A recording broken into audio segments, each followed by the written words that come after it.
ವ್ಯಾಪಾರ ಇಡೀ ರಾಜ್ಯ ಕರ್ನಾಟಕ ಇದು ತಾಲೂಕಾ ಪ್ರವಾಸ ಮಾಡಿದ್ರು, ಕಂತಿ ಬಿತ್ತಿ ಪ್ರವಾಸ ಮಾಡಿದ್ರು. ಕಂತಿ ಬಿತ್ತಿ ಮಾಡಾಗ ಎಲ್ಲಾರು ನನ್ನ ಜೋಳಿಗೆ ರೊಕ್ಕ ಹಾಕತ್ತೇವೆ, ರೊಕ್ಕ ಹಾಕಿರಿ, ದವಸ ಧಾನ್ಯ ಹಾಕಿರಿ ಅಂತ ಹೇಳಿಲ್ಲ.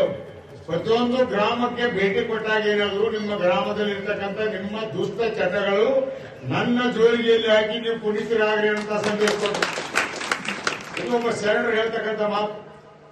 ಇಂಥ ಒಂದು ಎಲ್ಲ ಶರಣರ ಒಂದು ವೇದ ವಾಕ್ಯಗಳನ್ನು ನಾವೆಲ್ಲ ಕೇಳ್ತು ನಮ್ಮ ಜೀವನ ಪಾವನ ಮಾಡ್ಕೋಬೇಕಾಗಿದೆ. ನಾನು ಬಂದಾಗ ಎಮ್ಮ ಪಾಟೀಲ್ ಈ ಧರ್ಮಸಭೆಯಲ್ಲಿ ಹೇಳಬಾರ್ದು, ಒಂದು ಮಾತನ್ನ ಬಹಳ ನೋವಿಂದ ಹೇಳ್ತೀನಿ. ಎಮ್ಮ ಪಾಟೀಲ್ ಬಗ್ಗೆ ಗೌರವ ಇದೆ. ನಾವು ಬಂದಾಗ ನಮ್ಮ ಎಲ್ಲ ಕಾರ್ಯಕರ್ತರು ನಮ್ಗೇನು ಕಾಂಗ್ರೆಸ್ ಪಕ್ಷದಾಗ ಇದ್ದೇವೋ ಯಾವ ಪಾರ್ಟಿಯಾಗಿದ್ದೀವೋ ಕೇಳಲ್ಲ, ಯಾರ ಕಾರ್ಯಕರ್ತರು ಅಂತ ಹೇಳ್ತಾ ಇದ್ರು, ಒಂದು ಕೆಲಸ ಕೊಡ್ತಾ ಇಲ್ಲ ಹಂಗಿಲ್ಲ ಕೇಳ್ತಾ ಧರ್ಮಸಭೆಯಲ್ಲಿ ಹೇಳ್ಬಾರ್ದು. ಆದ್ರೆ ಎಮ್ಮ ಪಾಟೀಲ್ ಬಗ್ಗೆ ಗೌರವ ಇದೆ, ಅವ್ರು ಒಳ್ಳೆ ವ್ಯಕ್ತಿ, ಅವ್ರದ್ದೇನು ನಡೀತಾ ಇಲ್ಲ. ಆದ್ರೆ ಅವ್ರ ಮಗ ಅವರಂಗಿಲ್ಲ. ಅವ್ರೇನ್ ಹೇಳಿದ್ರು ಅವ್ರ ಮಗ ಮಾಡ್ತಾ ಇಲ್ಲ. ಒಂದೇ ಪಾರ್ಟಿಯಲ್ಲಿ ನಮ್ಮ ವರಿಷ್ಠ ಗಮನ ತರ್ತೀವಿ, ಕಾರ್ಯಕರ್ತರು ಏನ್ ಬೇಜಾರು ಮಾಡಿ ನಮ್ಗೆ ಕೂಡ ಗಲಾಟೆ ಮಾಡಿದಿರಿ ಹಾಸನಪ್ಪ ನೀವೆಲ್ಲರೂ.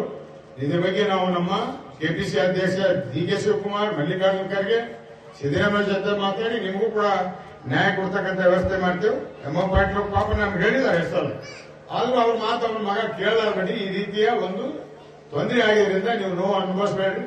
ನಾವು ಜೊತೆಗಿದ್ದೇವೆ. ಪಾರ್ಟಿ ಬಿಡ್ತೀವಿ ಆ ಬಿಡ್ತೀವಿ ಅನ್ನೋಬೇಡಿ. ಕಾಂಗ್ರೆಸ್ ಪಕ್ಷ ಒಂದು ಸಾಮಾಜಿಕ ಪಕ್ಷ, ಸರ್ವ ಧರ್ಮಗಳ ರಕ್ಷಣೆ ಮಾಡ್ತಕ್ಕಂಥ ಪಕ್ಷ ಇದೆ. ಬಿಜೆಪಿ ಪಕ್ಷ ಬೆಂಕಿ ಹಚ್ಚತಕ್ಕಂಥ ಪಕ್ಷ ಇದೆ.